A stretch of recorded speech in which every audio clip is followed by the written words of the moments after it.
Welcome to the Make Me Whole podcast, where we explore what it means to just live better. I'm your host, Josette Rosado, a proud Latina and licensed therapist, bringing that unique perspective to the conversation. So whether you're looking to deepen your relationships, improve your mental health, or simply just find more joy, this is where you need to be. Hey, welcome back, guys. Today we are going to be talking about a topic that affects millions of people worldwide, and it's called fat phobia. Before I dive into the topic of fat phobia, I want to just be transparent. I've always been healthy, and when I felt somewhat uncomfortable in my own skin, I began working with my doctor, my medical team, to start doing something different. And we found out that I was actually insulin resistant. And that was part of the reason why I was having such a hard time with the weight. And so we've worked on that. And in doing so, it's been such a successful journey. But I had to take the steps in order to feel that I had control over the situation. And it's not always easy. If we take a look at how obesity has functioned in our society, it's been years where we've been told that being thin is the only way to be attractive or successful or even happy. And so it creates a culture that demonizes fatness and celebrates thinness, creating ideas that those who are overweight are discriminated against. And this is not just limited to the United States. It's a global thing. So who is it that's most affected by the culture of fat phobia? Well, studies show that marginalized groups such as people of color, those with disabilities, and LGBTQIA individuals are affected most by fat phobia and the negative consequences that come with it. One of the most significant consequences of fat phobia, in my opinion, is the mental health crisis it creates. When society tells you that being a fat person is failing and something to be ashamed of, it's going to lead to negative self-talk. And body dysmorphia and even eating disorders is soon to come behind that. According to a study by the National Eating Disorders Association, 65% of people with eating disorders say that bullying, teasing, or harassment contributed to their disorder. That's terrible. It's not just those who are overweight that suffer from the mental health consequences of fat phobia. Even those who are considered thin or normal weight can experience negative mental health effects from the pressure to be what society considers the standard for beauty. The mental health consequences of fat phobia are significant and can't be overstated. When people are constantly bombarded with messages that they're not good enough, not attractive enough, or not desirable because of their body size, it's going to have a huge impact on their self-esteem. The pressure to conform to society's beauty standards can be especially damaging for women because they're often held to an impossible standard of thinness and beauty. And unfortunately, even in the face of overwhelming evidence that beauty comes in all shapes and sizes, the pressure to conform is unrelenting. The good news is that there are ways to combat fat phobia and promote body positivity and self-love. Of course, it starts with education and awareness, both on an individual and a societal level. We need to change harmful beliefs and attitudes and promote the acceptance of and inclusivity in all areas. We can also get support from others who are going through similar struggles. Online communities, support groups, and mental health professionals can all be valuable resources for any individual dealing with mental health consequences of fat phobia.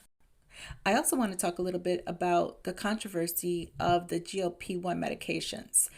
Those include medicines such as Wegovy, Ozempic, and Mounjaro. Recently, these medications have been introduced to help with weight loss, although their primary function is to help those with type 2 diabetes. While some individuals have had success with them, the controversy has been around their use. Those who criticize have argued that the medication is not addressing the root cause problem and that they're only a band-aid solution for a much larger issue. Also, there are concerns about potential side effects of these medications. But it's important to recognize that for some people, GLP-1 medications can be a helpful tool in the weight loss journey. It's essential to have conversations with your healthcare provider about the best options for you and make informed decisions for your health. Some people believe that taking medications for weight loss is like cheating and that it's better to lose weight through diet and exercise alone. But the reality is that losing weight is incredibly difficult, and for many people, medication can be an important tool to the weight loss journey. But I will say it's important to note that GLP-1 medications are not a magic pill. They actually work by suppressing appetite and slowing down digestion, which can help people eat less and feel full longer. However, they are the most effective when used in conjunction with a healthy diet and regular exercise. Okay, so let's talk about real remedies to inclusion and acceptance and, of course, body positivity. So exactly what can we do to combat fat phobia and create that kind of society? First is to recognize that being fat doesn't make someone less deserving of respect or dignity. We need to challenge our own biases and the biases of others. There are even some celebrities who've been vocal about their experience with fat phobia and are working towards greater body inclusivity. One such celebrity, and one of my favorites, is Lizzo, who has become a vocal advocate for body positivity and self-love. Her music often celebrates body diversity and encourages listeners to embrace their curves and love themselves just as they are. She's also known for her bold fashion choices, often wearing outfits that challenge traditional beauty standards and celebrate her beautiful body.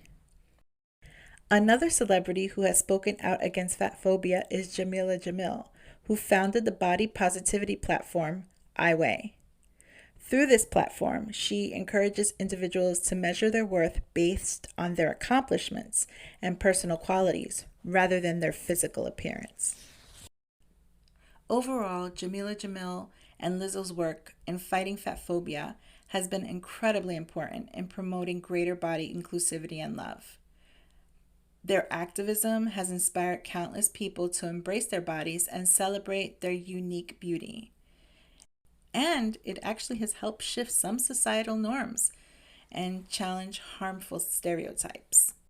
By speaking out and advocating for greater body inclusivity, we're able to break down harmful stereotypes and promote greater self-love and acceptance. We need to remember that beauty comes in all shapes and sizes, and that we should celebrate our bodies for what they are rather than try to change them to conform to narrow ideals. Fat phobia is a nasty and harmful issue that affects many aspects of the people in our lives. But we can make a difference by challenging these beliefs and attitudes, promoting acceptance and inclusion, and supporting each other in our journeys towards health and happiness. Let's work together to create a world where everyone feels seen, heard, and valued, regardless of their size or shape. And if you're struggling with feelings of inadequacy or shame related to your body size or shape, know that you're not alone. Know that there are so many people out there who want to work with you, who are working with you, who support you, and are promoting body positivity. They're committed to creating a more inclusive and accepting world for all of us. You're not alone in this struggle, and I think coming together, we can work towards creating a more inclusive and accepting society for people of every shape and size. To quote the great Maya Angelou, her body's a city and she its queen, full, voluptuous, majestic in every scene. So let her reign with confidence and pride, for in her curves, she's got nothing to hide. Well, I hope you enjoyed this last episode, and I thank you so much for joining me again this week. Remember, if you have a topic you want us to share here on the Make Me Whole podcast, drop us a line. You can also find us on TikTok and Instagram at Make Me Whole Podcast. Remember, complain less and do more. I'll see you next time.